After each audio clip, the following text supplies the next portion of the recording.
then I'll be real. What? 똑바로 봐 이게 바로 네가 밥하란 비스모 남자는 담배 여자는 바람 필 때 I smoke beat it's a beat smoke Who the man told you crazy? Who the fella told you crazy? I'm better than your lake. Yeah, I really hate how fake Hollywood is. No, man. Yeah, I do. Especially the Trent Valley Court with the Bears. Now, listen, what I'm really proud of lately is the fact that there's no swearing in our... Yeah, I'm enjoying that too. It's very sober. It's becoming a very friendly, family-friendly, and under the new Donald Trump administration, a very, not politically correct, but back to the old school way of Donald Trump ways. This is straight. That's a trumpet. Yeah, that's right. It's a trumpet. Alright, here we go. So I just want to read I like out. to stroke his trumpet. That's right. Play his trumpet. That's right. Blowing his trumpet. That's right, yeah. I mean, talking about blowing your own trumpet. I know, okay. Anyway, time for you to blow your own trumpet. Okay, I'm blowing my own trumpet. This is what I didn't get to read. This is what really happened. Yeah. Here we go. Yeah. I'll just get straight into it. You want a drum roll or something? No, it's all good. Or someone cry, or good morning? Yeah, you can wait till after the thing is out. You might cry. Go on. Do you want to go to Grammy Awards or something? I might actually after you hear this. I want Try not to cry, mate. I want Samantha Warner to know the impact of her actions that day. There was no reason for it, and whatever her reason was for attacking us, it's not acceptable. Can you speak up more clearly? There was no reason. Own it. There was no reason for it, and whatever her reason was for attacking us, it's not acceptable. I told her I wasn't going to hit her. I repeated it over and over. But in her crazed state, she started punching me right in the face, over and over. My hands were down and I didn't even retaliate. It was only because my father was with me that she was stopped. We were only going to visit my uncle who had just gotten out of the hospital, but instead we were attacked. The day it happened was a few days before my final VCE exam for legal studies, which I had studied for hard and excelled at all year, for that one day. But instead I sat there for 2 hours with a swollen cheek thinking about why she attacked me and what I had done to deserve it. As if the attacks were not bad enough, she bluntly lied to police, making statements saying I stomped on her leg and my father had attacked her. I sat in my nan's house and had to watch as my father got arrested for nothing, for a lie, and my injuries meant nothing. I had never been in a fight or subjected to violence. I spent weeks in shock trying to come to terms with what happened. I had done nothing wrong. I remember the event as if it were yesterday, and I will never forget it. A psychiatrist has diagnosed me with PTSD directly as a result of the attack, manifesting its symptoms in hypervigilance, perpetual anxiety, and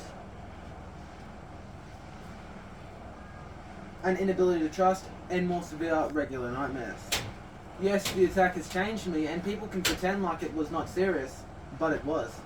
I got a terrible score in legal studies for my exam, even despite getting straight A pluses all year. An entire year down the drain was how it felt. I didn't even feel safe living in my own home. Samantha Warner came down to our home a week later telling me she was going to deal with us. Just to deal with my constant vigilance and anxiety, I completed a security course and became a licensed security guard so I could prevent people like her from committing further violence toward us. Police never even charged her initially. Because of her lies, I was called a suspect, refused to be allowed to make a statement, and subjected to constant stress regarding my father's charges. Police withdrew my father's charges because they were ridiculous. But they refused to charge Warner. I had to call every day, make numerous IVAC and police conduct reports until I eventually spoke to the station commander of Morwell. Only after that were the current charges laid. The first 4 months after the incident were absolute hell, and my entire life was on hold. All I wanted was for her, Warner, to be held accountable for her actions. It has been almost 2 years. At this point, it's been almost 2.5 years since then, and this has felt like a dark cloud hanging over my head. I admit that Warner has finally pled guilty, which I consider, though that has changed now. But the court weren't there when she was bragging in front of the whole Bunnings store about me being the one she bashed. I get called a rat and a lagger and a dog for making a statement against her, but nobody will ever know how much work I had to put in, how many weeks I spent just compelling Warrigal Police to take the statement.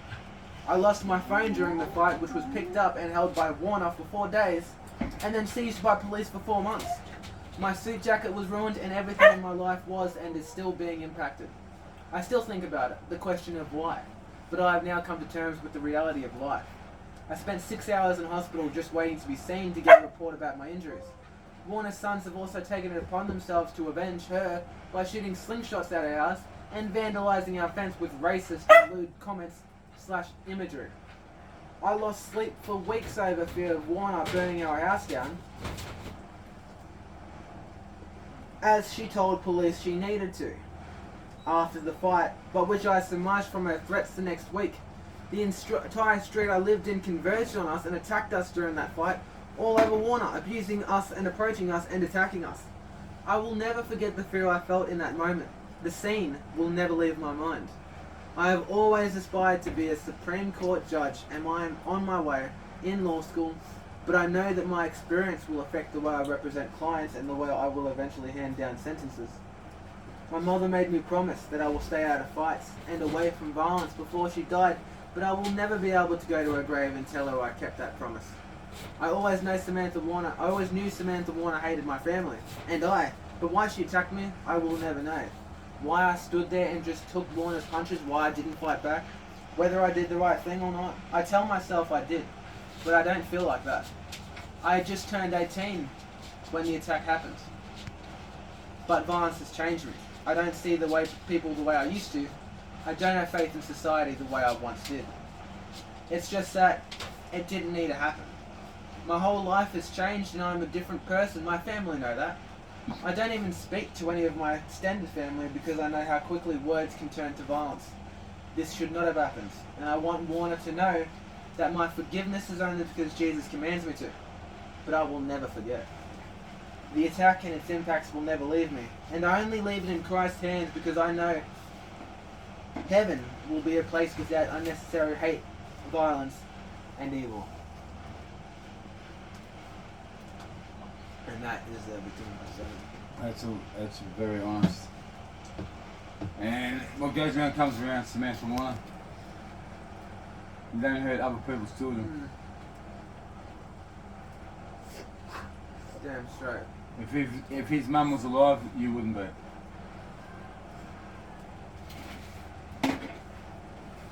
God help you is all I've got to say. That's right. God help you. But you won't be in my prayers.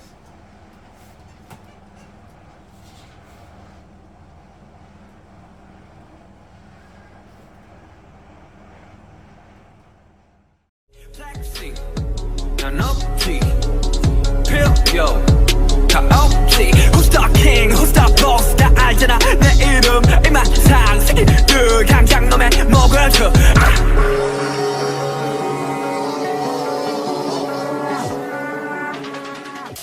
Everywhere 이젠 이슈에 Flash 터질 때 안전한 동작의 축복을 담을게요 God bless 그때 나를 다시 기억해